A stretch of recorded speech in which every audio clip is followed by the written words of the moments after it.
ბათუმის სახელმწიფო უნივერსიტეტში სტუდენტური თვითმმართველობის განმეორებითი არჩევნები მიმდინარეობს. სოციალური მეცნიერების ფაკულტეტის პირველი კურსის კენჭისყრისთვის საარჩევნო ბანი დღეს დილით 8 საათზე გაიხსნა, ხმის მიცემა კი 9 საათზე დაიწყო.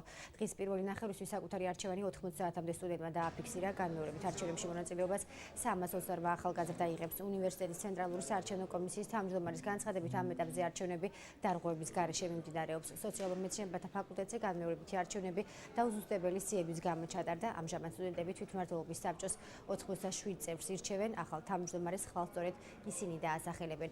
განმეორებითი არჩევნები პირველადი შედეგების დღეს დღამით გახდება ცნობილი.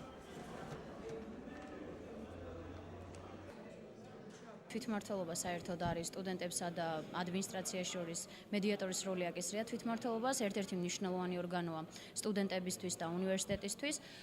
მე ვარ ერთ-ერთი წევრობის კანდიდატი ვარ. იმედი მაქვს რომ გავალ, იმიტომ რომ მყავს მხარდამჭერები და აქტიურად მიგანან გვერდით სტუდენტები. ნახოთ როგორ იქნება, ვფიქრობ რომ ყველაფერი კარგად ჩაივლის. გაიმართა განმეორებითი არჩევნები სოციალურ მეცნიერებათა ფაკულტეტის პირველ კურსზე, ვინაიდან წინაზე იყო დარღვევას ბიულეტენში ამომრჩევლის სახელი იყო არასწორად, კანდიდატის სახელი იყო არასწორად შეყვანილი და სიებთან იყო პრობლემა.